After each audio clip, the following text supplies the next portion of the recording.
తెలియదు కానీ వెనుక తిరిగి చూడలే, ఆమె గురించి ఆలోచించలే. పరిగెడతానే ఉన్నాడు. ఏం చేస్తానే ఉన్నాడు? పరిగెడతానే ఉన్నాడు.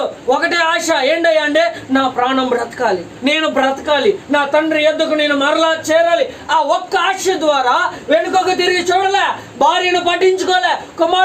వచ్చిన వాళ్ళు వస్తారు, పోయిన వాళ్ళు పోతారు అనుకుని ఈయన మటుకు పరిగెడతా ఉన్నాడు.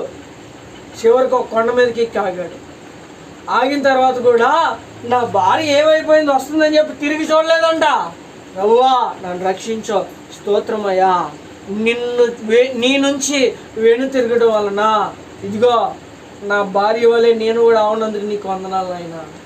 నన్ను రక్షించావు, మరలా ఒకసారి నాతో మాట్లాడు, నా కొరకై నీ దూతను పంపించావు ప్రభువా అని పశ్చాత్తాపడుతున్నాడు అండి. ప్రియమైనటువంటి దేవుని బిడ్డలారా, ఇక్కడ లోతు యొక్క భార్యను దేవుడు ఎందుకు జ్ఞాపకం చేసుకోమన్నాడు అంటే, మీలో ఎవరైనా ఆ లోతు భార్య వంటి స్వభావం కలిగినటువంటి వ్యక్తులు ఉన్నారేమో చూచుకుంటారని.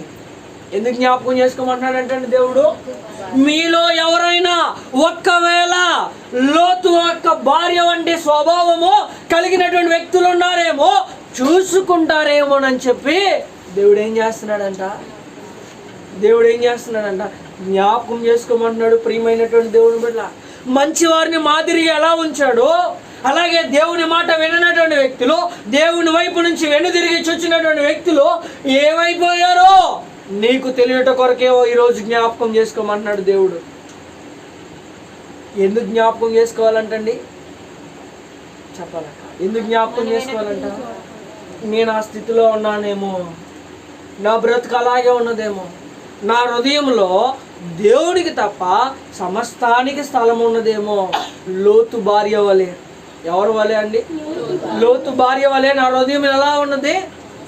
దేవునికి తప్ప సమస్తానికి చోటు ఉండడం వల్ల ఏమైందో తెలుసా? ఏం కోల్పోతామో తెలుసా? చదవండి, పరిశుద్ధమైనటువంటి బైబిల్ గ్రంథంలో నుంచి ప్రసంగి గ్రంథము 5వ అధ్యాయము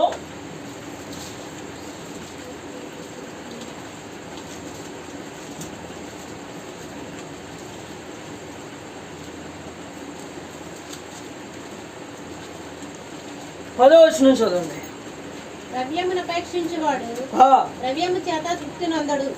ద్రవ్యము చేత తృప్తి నందుడు, ధన సమృద్ధిని అపేక్షించువాడు దాని చేత తృప్తి నందుడు, ఇదియో వ్యర్థమే. 12వ వచనం చదవండి. కష్టజీవులు కొద్దిగా తినను ఎక్కువగా తినను సుఖ